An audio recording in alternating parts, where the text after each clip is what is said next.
He appeared as someone born in the middle of a desert, raised as an orphan, engaged in trade. But that is not the truth. He was not just a soul carried in a body. He was a divine sign imprinted upon time itself, carrying a depth that pushed the limits of human reason. Prophet Muhammad, peace be upon him, was human, yes, but he did not carry an ordinary mind. His intellect was not a mind that merely tried to make sense of what it saw, nor a memory that only repeated what it had learned. His mind had the strength to bear revelation, the vastness to carry the weight of truth.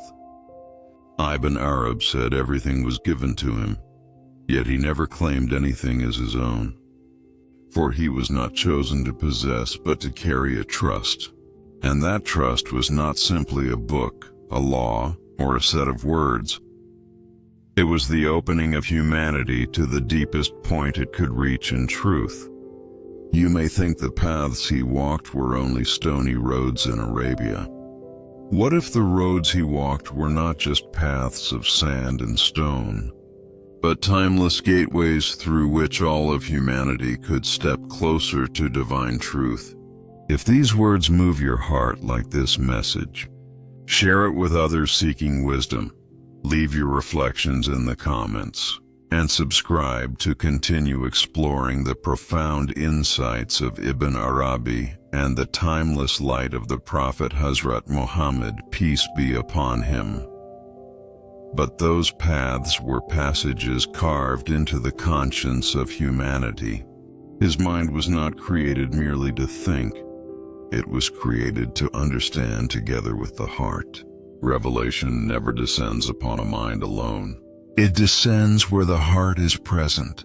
The Quran came to him, but first it touched his heart. It did not descend upon his reason. It descended upon his being. We will send down upon you a weighty word, he was told.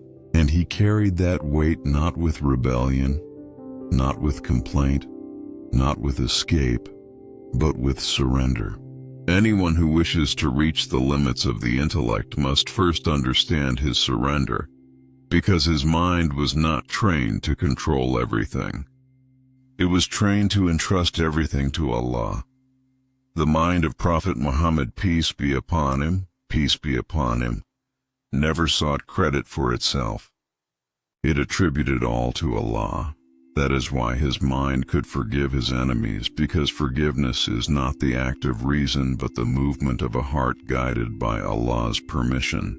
That is why his mind never glorified itself with blessings, because he knew the one who gives is Allah. And to claim what is given is to betray the trust. His mind never placed itself at the center, for he knew who stood at the center. Allah was there. And so the greatness of his intellect cannot be measured by miracles or extraordinary events. It was the clarity of a mind walking in the path most aligned with Allah, pure, true, unbent, unbroken, and wholly directed toward the real. This is why Ibn Arabi said, "He is the perfection of the intellect," for he is the final point to which the human mind can arrive. And that point is not reached by knowledge alone, but by surrender. Your mind may always want to ask why, how, for what reason, but his mind found peace only by entrusting those questions to the divine mystery. He was never trained to know everything. He was trained to trust in everything. His mind did not choose knowledge. It chose wisdom. And wisdom can only be grasped by an intellect that walks with the heart. As Ibn Arabi said, he thought with his heart and his mind bowed in prostration to his heart. That is the highest station of intellect, to seek understanding not by leaning on oneself but by leaning on the Creator. Because whatever you think you understand only comes alive if Allah allows it. The mind of the Prophet was not confined to his own age. It was a reflection that could reach across centuries. That is why when he spoke, his words did not remain in the streets of Medina. They echoed centuries later in Tokyo, in Istanbul, in Andalusia. His intellect was never imprisoned in time. It carried an awareness that transcended time itself. But this awareness did not come easily. He had learned how to remain alone, to be silent on Mount Hira, to be still among crowds, to stand with calmness among anger. Because true elevation in this world does not begin with a throne. It begins with silence. And the silence of Prophet Muhammad, peace be upon him, spoke more than words ever could. He did not treat language as a tool to dominate. He knew even words must prostrate before Allah. That is why every word he spoke carried wisdom. His mind was never in the service of the ego, but always in the service of truth. And when people did not understand him, he did not grow angry, because he knew that understanding is not a gift given to everyone. Instead, he was patient, for patience is waiting for truth to unfold. His intellect was like a sword sharpened by patience. It never broke, but it cut. It cut through falsehood, for that was necessary. Yet it never shattered hearts, for he was never sent to break souls. With his mind he ended wars, but with his heart he ended the tyranny of the ego, and that was the greatest battle of all. This was the brilliance of his intellect. To win without appearing as a warrior, to guide humanity without appearing as a king, and to teach truth without sounding like a philosopher. His path was not about grandeur, it was about depth, and that depth could only be recognized by those who were silent, who reflected, who opened their hearts. The mind of Prophet Muhammad, peace be upon him, was the simplest, the quietest, and yet the most powerful intellect ever to walk the earth. Because his mind did not work for his own existence.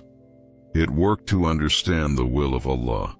Ibn Arabi said, he nourished his mind and heart from the same source. That is why his words pierced straight through the hearts of people. Today humanity knows much but feels little. Knowledge increased but wisdom diminished. Words multiplied but silence disappeared. Our minds became full, yet our hearts remained empty. Prophet Muhammad, peace be upon him, established this balance perfectly.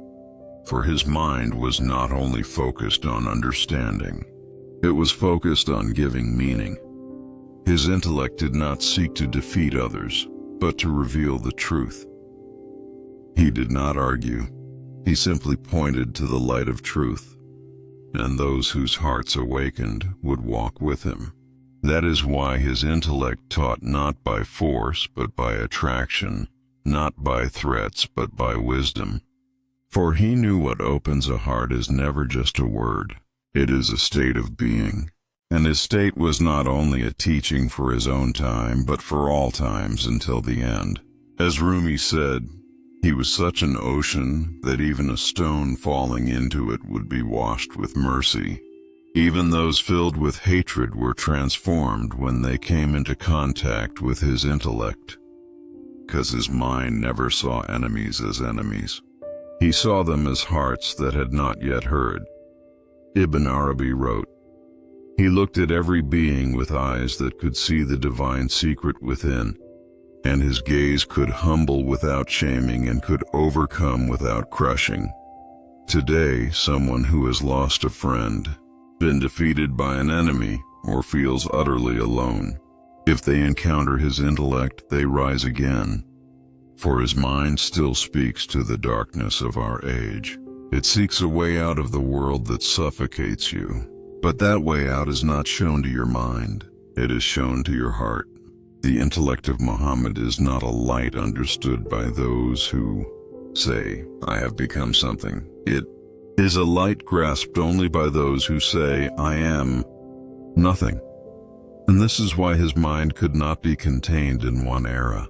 It could not fit onto a single page of a book, nor into a single line of law, nor into a fragment of history. His intellect is not merely the tongue of a prophet. It is the language of light itself, and unless that light falls from the mind into the heart, it remains only knowledge. But when that knowledge touches the heart, it brings a human being to prostration. To understand his mind, you must first let go of what you think you know about yourself, for he had gone beyond knowing himself. He had given his very being to Allah and surrendered his mind entirely to Allah. Ibn Arabi said, "The intellect expands when it is surrendered to Allah, but it narrows when it is surrendered to the ego." Could this be why the modern mind feels so tight and restless? Because you give your intellect to the world while keeping your heart distant from Allah. But the path of Prophet Muhammad, peace be upon him, was to entrust the heart to Allah and the intellect to wisdom, and that surrender lifted him to the summit of humanity. He did not climb to the peak by exalting himself. On the contrary, he bowed the lowest, for the summit of the intellect is only open through prostration. Today what is sought is not another university diploma, but a heart that bends. For his intellect was not only a lamp for the darkness of his time, it became a lantern for the hearts of the future. And that lantern still burns, because the light of truth is never consumed by time or place. The mind of Prophet Muhammad, peace be upon him, was not merely about thinking. His perception reached the essence of justice, mercy, and truth. He judged even his enemies with fairness. He treated not only his companions with balance, but even those who tried to harm him. Even on the battlefield, he did not silence the voice of his heart. At Uhud, when his tooth was broken, he did not curse. In Taif, when he was stoned, he did not condemn. For his intellect was not created for revenge, but for the message. Ibn Arabi said his spirit encompassed the world because his intellect was not open only to his own being. It was open to all existence. This is why the intellect of Muhammad became not just a personal wisdom, but the shared memory of all humanity. He was not only a leader, he was a sign of how the human mind is meant to evolve. In his intellect there was no conflict, only perfect balance. No hatred, only boundless mercy. No pride, only deep humility. For his intellect was never created to dominate time. It was created to witness time. And this is why, within Sufism, his understanding is known as Muhammadan awareness. It is the awareness carried by the Prophet Muhammad, peace be upon him, himself, an awareness that does not belong to a single moment, but stretches across existence, holding the light of truth beyond the limits of ordinary perception. And this is not just about understanding what he said. It is about daring to think as he thought. Muhammadan awareness is far more than a level of intellect. It is a station where the heart itself bows down in prostration to that awareness. To reach this station, reading books is not enough. You must quiet the mind and let the heart speak. For Prophet Muhammad, peace be upon him, heard directly from Allah, and he understood with his heart. He did not merely recite the verses, he lived them. He lived inside them. And this life was not born from theory, but from surrender. Rumi said even those who opposed him eventually saw the truth within him, for he never fought with himself. He surrendered his ego to the truth. This is why his intellect is not only a teaching for those who loved him, but also for those who never knew him. Today, if someone seeks patience, they must look at the patience of Muhammad. If a leader seeks justice, they must return to the judgments of Muhammad. If a teacher seeks an example, they must follow the guidance of Muhammad, peace be upon him. For his intellect was created not to be an example for one person, but for all humanity. And such an example can only be grasped through the heart. For a mind without the heart cannot reach that depth. Ibn Arabi said of him, his intellect was like a star falling into the heart, and that star tore through every darkness. That darkness was ignorance, arrogance, oppression, and above all the ego's desire to set itself in the place of God. Prophet Muhammad, peace be upon him, stood against that ego not with intellect alone, but with a surrendered heart. And so his intellect grew not through conquests but through realizations. He conquered Mecca. Yet he did not become proud. For the true conquest was the conquest of the heart. And conquering a heart is far harder than taking a city. But he had first conquered his own soul. And because of this, he could touch every heart, not only through speaking, but also through silence, not only through teaching, but also through listening. For his intellect knew that truth spreads not only by speaking, but by understanding. And that intellect is still alive today. It still speaks, it still guides, and it does not call only to those who want to hear. It calls to those who truly wish to listen.